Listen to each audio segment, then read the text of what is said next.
Hi, everyone. Welcome to Beyond Success. Today, I'm joined by Melissa Kwan. Melissa is the co founder and CEO of eWebinar. And she's also one of those rare founders that doesn't just build companies, but she's actually built a life that truly reflects her values in every way. Over the past 14 years, Melissa has started 3 successful businesses, all without any venture capital. Her previous startup, a real estate tech company, was acquired in 2019. And since then, Melissa, you've had a few insights, which I'm excited to hear about. And now you're focusing on eWebinar, and also you're redefining what success means to you. So let's start with that. What does success mean to you nowadays? And welcome. Oh, well, thanks for having me, Melina.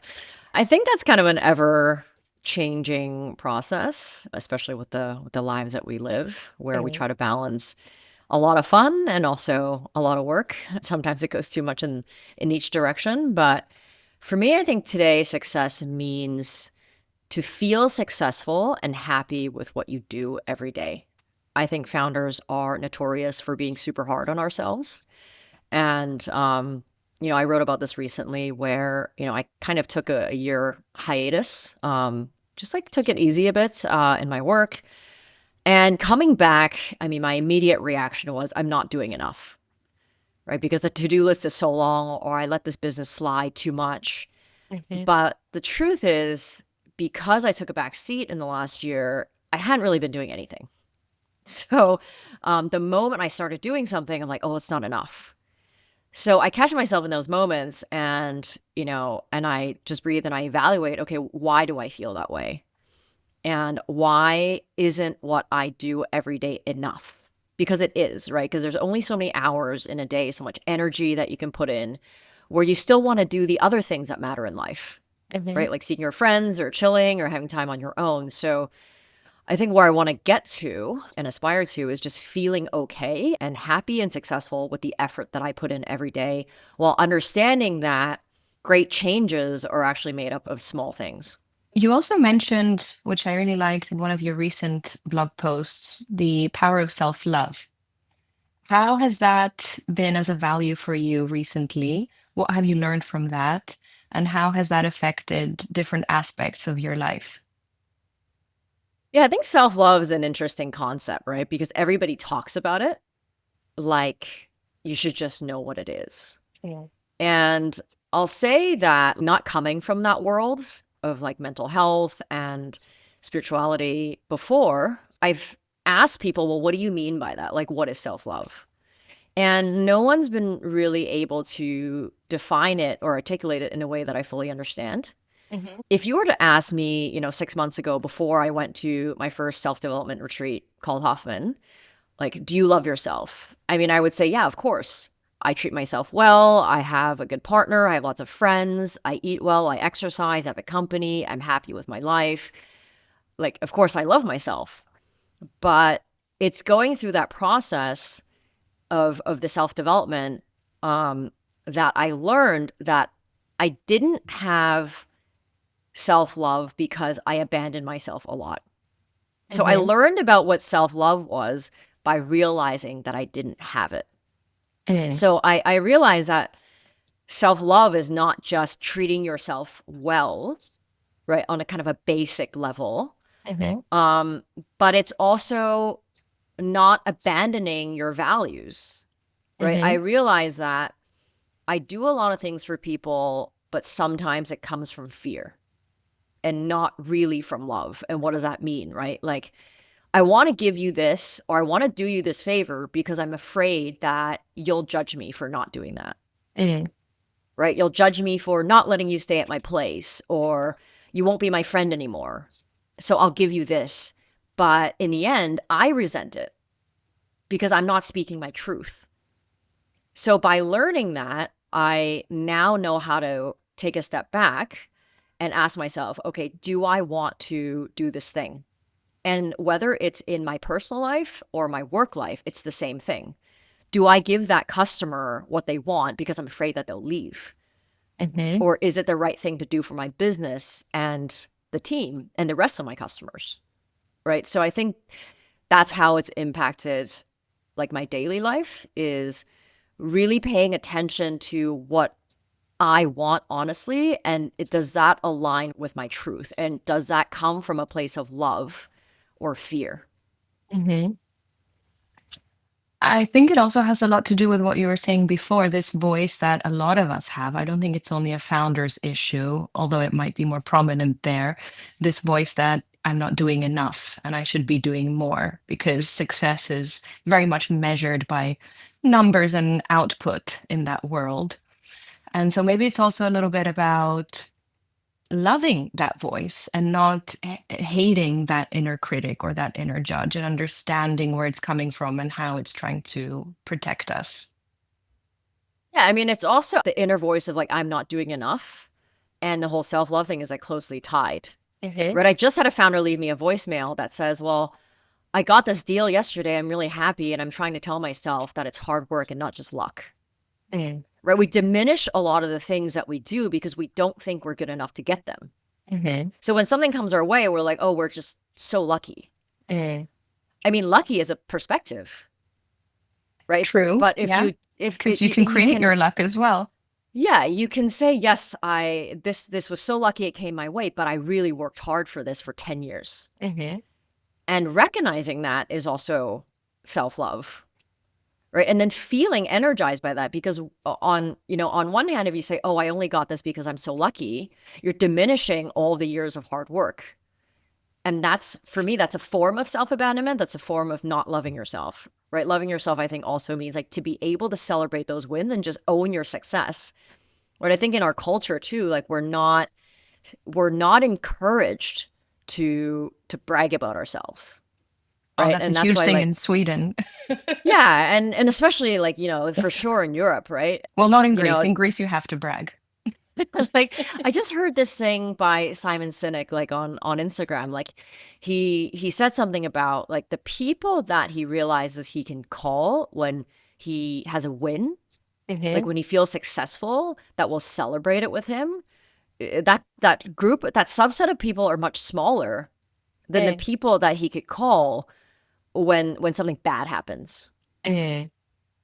Right. And the people that you can share your successes with who are genuinely happy for you because you're just bragging, like those are your really close friends. Yeah, that's true. That's true. That's an interesting topic. I was literally talking about this with my therapist this morning, because I experience this polarity a lot, because I come from Sweden, where we literally have a law against being boasting about your accomplishments. It's called Jantelagen.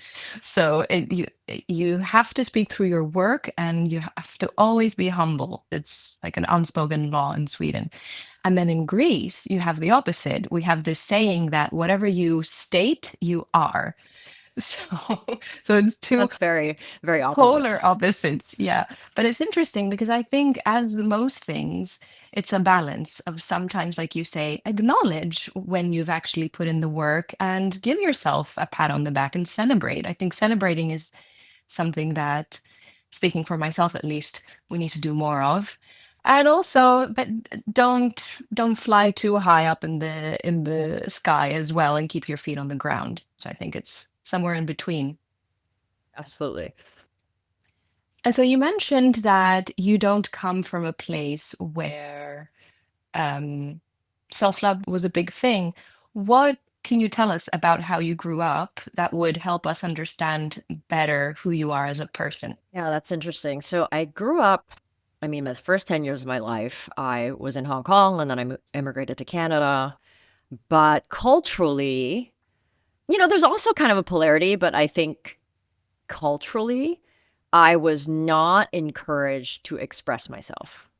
Mm. And you're not supposed to show, I don't know, you're not supposed to show off or show happiness or any of those things, especially as a woman. You're supposed to be composed. And it's funny because the first time I met David, who's my partner, I think he wanted to go dancing or something. I'm like, I don't dance. He's like, what does that mean? Like, what does that mean you don't dance? I'm like, yeah, I don't dance.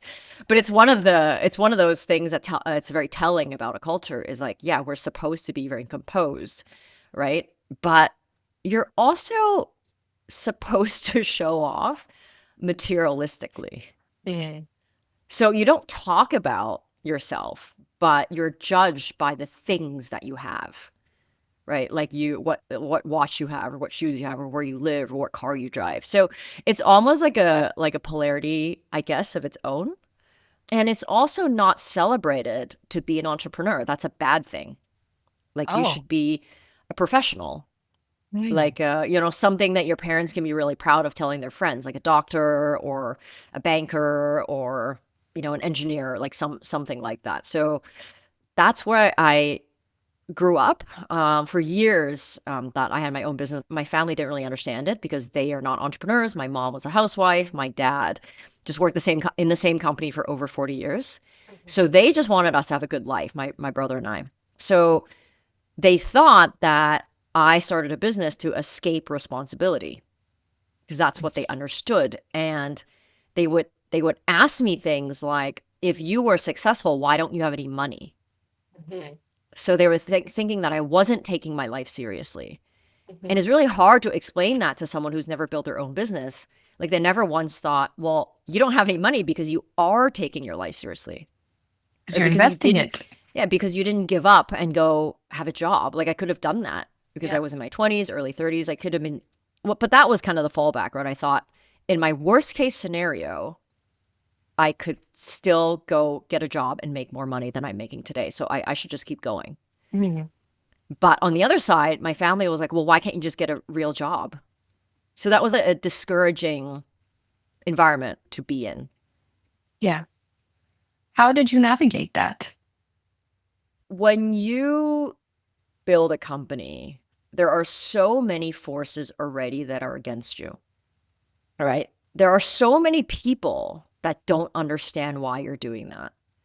And nowadays, like everyone and their dog wants to start a company and everyone understands that. But we're talking like 15 years ago when where I came from, which is Vancouver, like didn't even have a co-working space. Like it started, all that stuff started when I quit my job and like slowly kind of built up.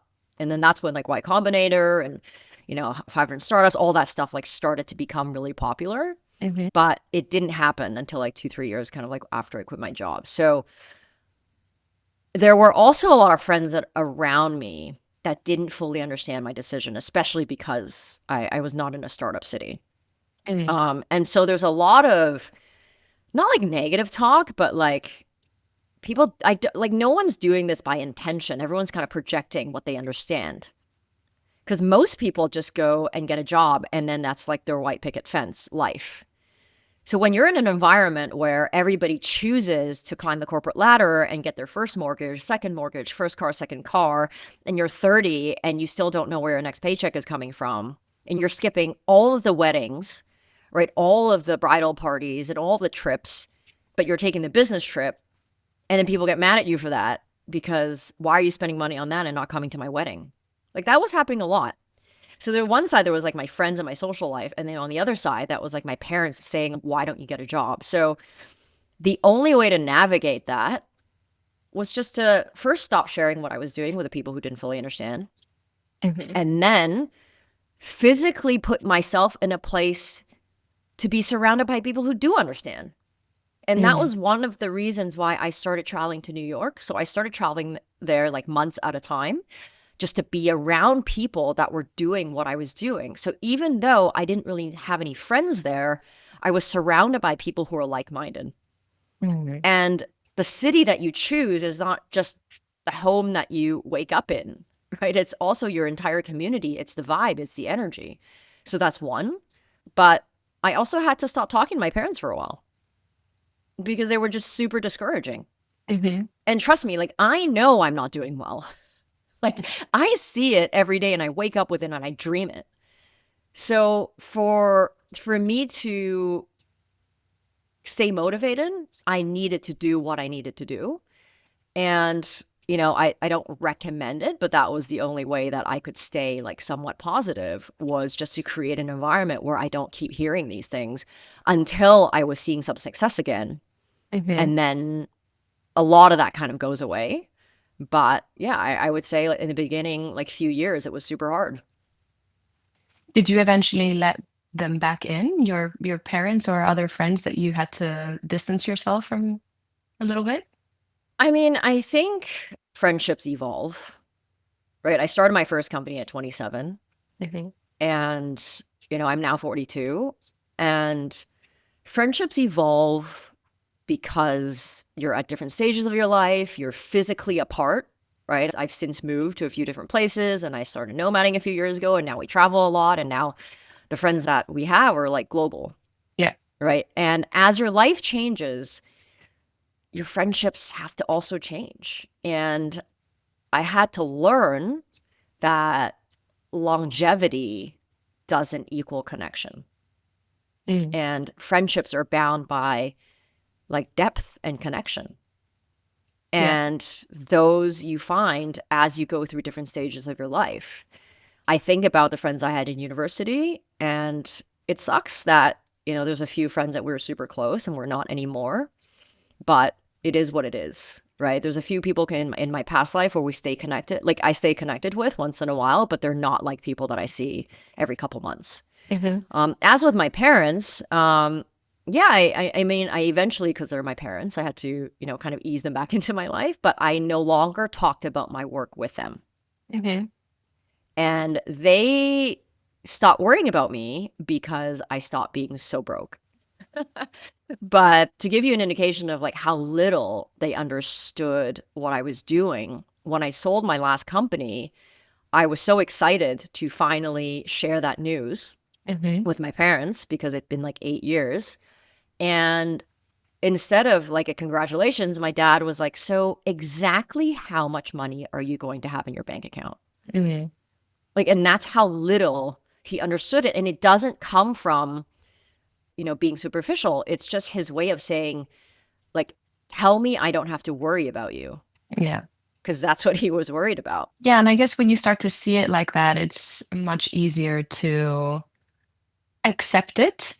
And like you said, I think it's very healthy to have some boundaries and say, okay, we might just not talk about this topic, at least for a while, because clearly we have very different perspectives, and that's fine. They come Yeah, like from one of my different friends, generations and different opinions, and it's okay. but that's exactly it, right? I used to complain to my friends so much that my parents didn't understand me. Like, how dare they? I'm just trying to make a life for myself. And this friend, she is Vietnamese. She grew up in a refugee camp in Malaysia or something like that. And she said the exact same thing. And she's like, they're just from a different generation. Like, your entrepreneurship is them immigrating to Canada. And Yeah. I was like, oh, actually, that's true. Hmm. Because my mom immigrated us to Canada. My dad was working in Hong Kong. It was very common for Chinese families because they weren't sure what was going to happen in the 97 takeover when China was going to take over Hong Kong from the British. And a lot of people immigrated, and we were part of that. But my mom didn't speak fluent English. She didn't drive a car. She never lived in a house. We always been in an apartment. We never lived in that environment, like the suburban environment. We were always like in a city where everything was kind of done for you. And she was basically a single parent because my dad was working in Hong Kong and he would come over once a year. So when she put that into perspective, I had a new appreciation. Like, Right. I would say that was the thing that kind of made me soften up and like kind of let them back into my life and just let them say whatever they wanted Hmm. and like let that kind of pass. Like, I didn't Yeah. need them to understand what I was doing anymore. Like, it wasn't important. Yeah. So would you say that nowadays you're living the life that you designed? I would say probably last year, and that's, I guess, 14 years after I quit my last job, I could finally say that I was living the life that I quit my job for. And I don't think life design is like black and white, right? But you do have to start from somewhere. You do have your non-negotiables. You do have to know exactly what is the life that I want. And you have to be very intentional about saying yes to the things that take you closer and no to the things you don't, like, and no exceptions. That's the only way to get there. Like, people see the life that David and I have now and they're like, oh, I wish I had that. It's like, but do you? Hmm. Because you have to start somewhere. Like, Yeah. first you have to, whether it's quitting your job or whether it's finding a job that gives you freedom or allows you to work remote, like whatever that end goal is for you, like, you have to first know what it is and then you have to slowly get yourself there. And I What didn't get fully there until 14 years later. Yeah, and I mean, it's also hard. I think what do you want is a very seemingly simple question, but very challenging for a lot of people. So, yes, what life do you want to design? Where are you now, and how do you close that gap? And that gap closing might take 14 years sometimes, or a lifetime for other people. Um, how much designing power do you think that people have, in your opinion? That's a great question. I mean, I think they have all the power that they give themselves, if that makes sense. But you have to be realistic, right? Like if you are not an entrepreneur, Yeah. and being an entrepreneur is like not something that you wake up one day and you go and train yourself, Oh, right? Like absolutely not. I feel like you just are or you're not. Like, if you value, it's what do you value, Mm. right? If you value security and you value benefits, right? Then be in corporate. But if you also value freedom, there's a lot of companies right now that allow some form of remote, or maybe it's a couple days a week, or maybe it's a couple months a year, like whatever that is. You have to be realistic about the thing that you want to design. But if your ambition is too far out of your capability, then your power is very limited because you're delusional. Right? So there's a difference between, I guess, conviction and delusion. So you have to find that balance. But I think ultimately, like everyone can design the life that they want if they are somewhat realistic about it. Mhm. Right. And I think if you are an entrepreneur and you want full freedom, like myself, like for me, it was very simple, right? Like I don't want to wake up with an alarm clock because I am not a morning person. And I don't want to have any in person meetings. I don't want to go to any conferences, any trade shows. But that's because it was my life in my last company. So I think the requirements and the expectations of what you want to design, that changes over time as you learn what you don't like doing. So that's why it's okay for that to evolve over time. It's not like, well, now I have this goal and it's the same for the next 10 years. It's not, right? Like I never knew that I really like traveling. That was something that I discovered with David maybe like 7 years ago. And we Yeah. made a whole life out of it. And we started eWebinar together based on those lifestyle goals. So what does that mean? It means completely remote team. There's no meetings. Everything's on Slack. If you want to talk to someone, it's one-on-one. Everything has to be sold over the internet. So there's no enterprise packages, right? So we kind of design the product in our company around the lifestyle choices that we want to have. Nice. And in the end, revenue and profit solves everything, which is why it took probably 4 years into eWebinar before we feel like, okay, like now we're there, but we're still not fully where we want to be, but for sure we're very fortunate. Mhm. I'm thinking about the people that might be listening to this, and I have a few people in mind specifically who might be living a life that they're not entirely content with, and they might be feeling a little bit trapped. What's your advice for someone that does feel trapped and that feels like they don't have any optimism when it comes to designing a life that they want? And you mentioned values, which I also think is hugely important. What's a way that people can understand their values? You already mentioned that a way to that is experiencing what you don't like. So perhaps if they see where they are right now as simply a sign that, okay, well, check this off the box. This is clearly not working for me. So this is one more clue in the right direction. Any other advice you have for people that might feel stuck and like they lack the designing power? I mean, I think feeling stuck is a great feeling because happy people don't change the world. Hmm. And so if you feel stuck, it's because you're discontented with where you are. Discontent is where progress comes from. So I would almost see that as a positive, right? It's Hmm. people who are complacent and content that never go anywhere. So if you Hmm. feel this need to break out of your box, something is not aligned, right? Hmm. Something in your life is not aligned. Is it where you're living? Is it your friends? Is it your work? Hmm. Right? Like whatever it is. And I think a lot of us are kind of conditioned to accept the pain that we have because it's security. Security is what you know. Yeah, or But familiar. yeah, but it's not where progress comes from. Like everybody has to take risks, right? And not every risk is big. Sometimes a risk is moving to a new area or moving to a new city or changing up your job, like whatever that is. But I think my advice is if you ever feel stuck, surround yourself with people that you aspire to, Yeah. right? You can, whether it's a meetup or whatever it is, right? Break out of something that's your normal Mm. or invest in yourself, right? What's the best thing to do when you don't know what to do, especially in your business, is like just invest in yourself.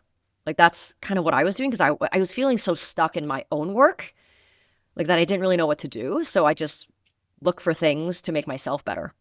Yeah. And the most important thing in life is momentum. And if you keep doing the same thing, you're going to get the same outcome. So even if sometimes you don't know where you're headed, the best thing you can do is just throw something into the machine that's different than what you're doing, that just takes you into a different direction. Mm. And maybe it's positive, maybe it's negative, but the greatest thing about change is you can go back to where you started. Yeah. Right? It's easier to go back to where you started than to take a step forward.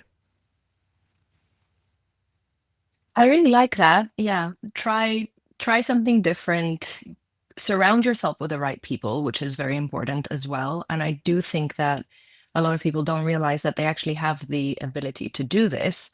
People tend to just fall into the normal social circles from their 9 to 5, or, just go to work and then go home and don't actually get that inspirational social circle, let's say.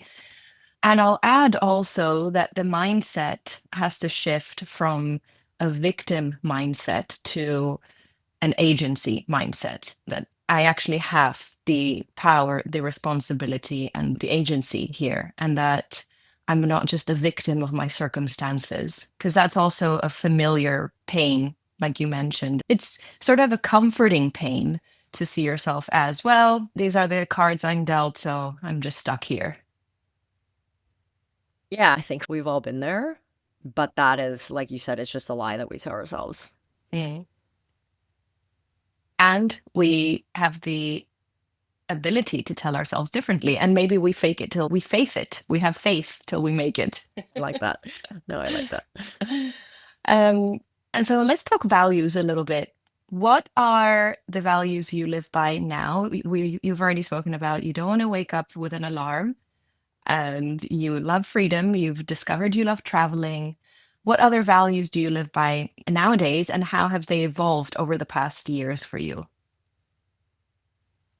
I mean, one of them is what we started this conversation with, is feeling successful with what I do every day. I'll say I spent a better part of my career focusing on an end goal, and that's it. Yeah. Like I want to go to this finish line, right? Whether it's financial number or whatever it might be. But I was never focused on the present. Mhm. So I was never fully happy and content for that reason. And I was never grateful. I think that was a problem also. Like not Yeah. feeling grateful about where you are is a bit of a depressing place to be, right? Like it's different than being, I guess, discontent. You can be discontent and still be grateful. And I realized that I have absolutely no control over my destination. And what I mean by that is everybody in technology feels like if I build my company to X millions of dollars, somebody will buy this for 10 times revenue. That is absolutely not true. That is a media fueled idea Yeah. that we've been made to think that is the norm, but it is not the norm. Like it is more common for companies to be sold 3 to 5 times or 5 to 8 times. Like the outliers or the 10 to 20 times that actually gets featured. But every time we read about it, it's the only thing we read about. It's 100% of what we read about. So we think that's true, but it's not true. So I was kind of that trap as well. And focusing on that and not having the successes today to support that narrative was actually kind of depressing. as an entrepreneur. So I had to learn through this last year of going through these kind of self-development things and just bettering myself and going through these, self-growth exercises, that none of that actually matters. Because what matters is being happy with what you have today and what you do today. And that's the only thing that you can have control over. So that's one value, is professionally. And another value that I have is what you already mentioned, which is surrounding myself with really good people. What does that mean for me? It means surrounding myself with people, whether it's personally or professionally, that allow me to be myself, right? So I don't have to worry if I say this thing, are they going to think that I'm too direct or I'm being mean? Because the people who know me know that that is so far from my intention. But I realized that I had some people around me that I would almost feel performative around them, because maybe they're sensitive about what I say, or or maybe they don't like how direct I am, right? And I feel like I have to tiptoe around them. Or and when I'm in the presence of people that make me feel like that, I almost exit the conversation feeling more drained than I am energized. So I started realizing that in the last year, when I had gone through these self-development retreats, right? It's a form of self-abandonment that I do because I'm afraid of people leaving me.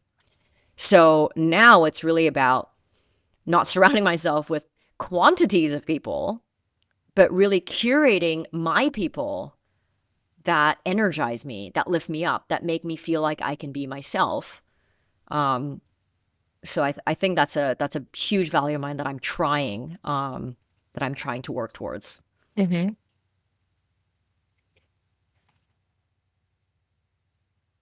Referring to the first value of you enjoying the journey and you learning to feel successful every day as it comes. The more I have these conversations about success and happiness, my infatuation with these two concepts was first with happiness. What is happiness? How do we achieve it?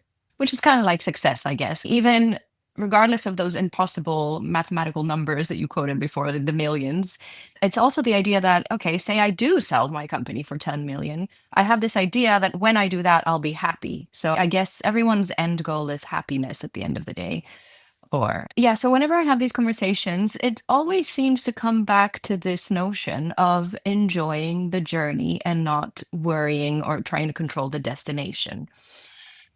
How can people actually do that to enjoy the journey? Like, one way is, like you said, gratitude journaling, for example. You learn to be grateful in the present and to enjoy what you have.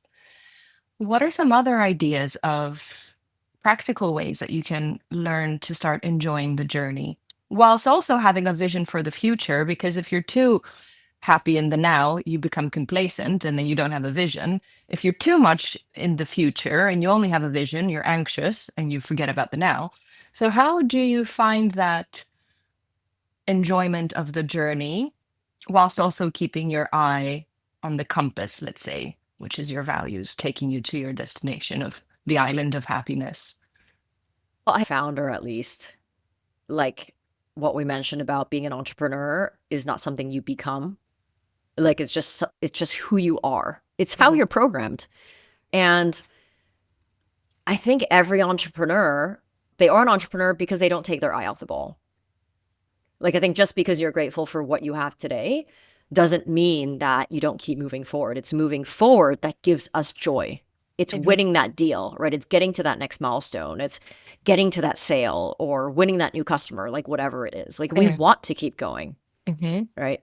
So that I think is a lesser problem. But I think, how do you become happy with and just grateful for where you are?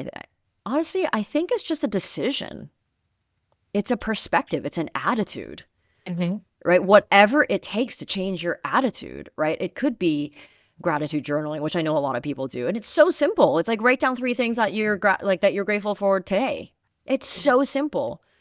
Or it's this thing that I'm trying called like the artist way, where like every morning, as soon as you wake up, you write, it's like 5 pages, right? So you write like 5 pages in your notebook with your hand, Mhm. right? So the whole idea is like you're still kind of in your subconscious state. So, and it's just like it's just getting something out on paper. And somehow that gets you to this place of positivity and creativity and just creating. I mean, all entrepreneurs are creating something, right? So whatever it takes. But honestly, like, it's what we do is we just do it. We just shift our mind. And the thing is, when we're in the journey, we don't realize how fast we're moving. We don't think that the changes that we have are very big. But if I look at just the last 10 years, I moved to New York. I had a co-living house, which at the time, I'm like, what is a co-living house? I couldn't get an apartment on my own because I didn't have any money. And in New York, you have to put down these massive down payments. So I joined a co-living house as their third like co-founder. And I had this house project for a few years, which was like a live workspace. And my entire community ended up coming from that house. I met David in that house. He was my first Airbnb guest. And because of him, I left New York to travel for 3 years, and we discovered Amsterdam, and we discovered music and the type of partying that we like. And we built a community around that. And because of that, we bought a place in Amsterdam. And because of this community, now we travel around the world almost every month to see these people that we have fun with. And all of that is because of my company. If I really look at the butterfly effect of moving to New York because I wanted to be surrounded by like-minded people for my work, and then all this life stuff started happening in parallel. Yeah. Life doesn't happen like on its own. It happens on the side of you creating something. And it's not looking at that and not zooming out and looking at where our company has taken us that stops us from being happy about that journey.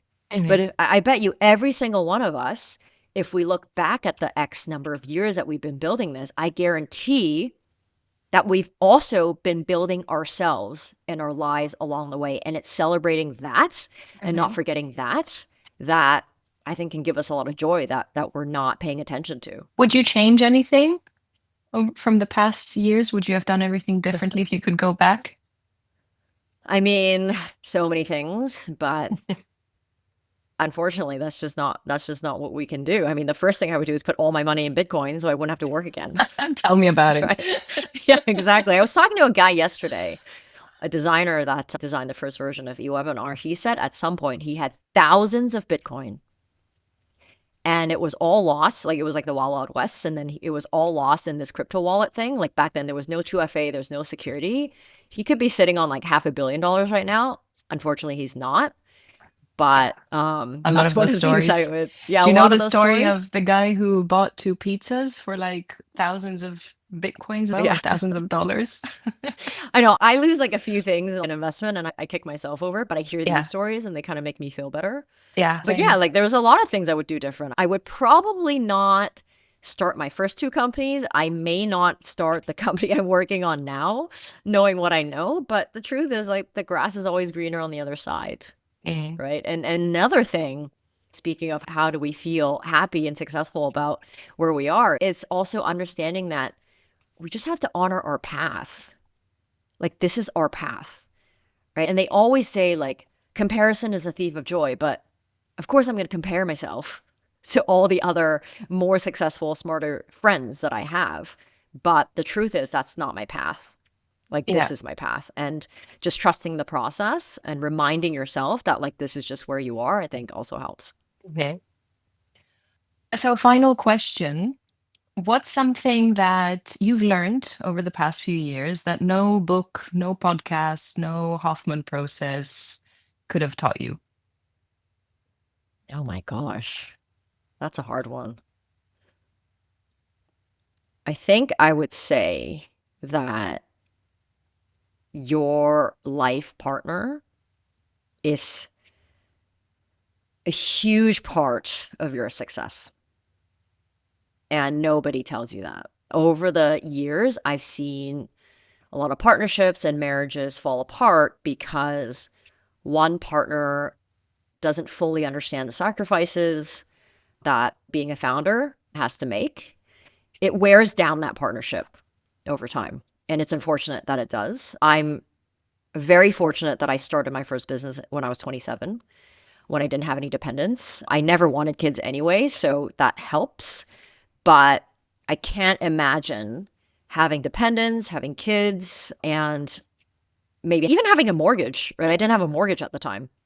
So just not having any responsibility and being able to start that way, I can't imagine having responsibilities and needing to put all my resources and all my time into creating something. Like that must be really hard. Yeah. So I would say like having a supportive partner who's behind you, right? Who appreciates you, who understands his process, who's your cheerleader unconditionally, who doesn't ask you why you're doing these things, why you don't just go get a job, right? Why do you have to spend money on this and not this, right? Is a huge part to your success. And I will also say that it's not just from business, right? It's also from some of the conflicts that I've had in my social life, like with friends, and seeing how I'm able or unable to communicate with them and how I'm able to communicate with my partner really makes me appreciate our partnership a lot more than anything else. I would rather be single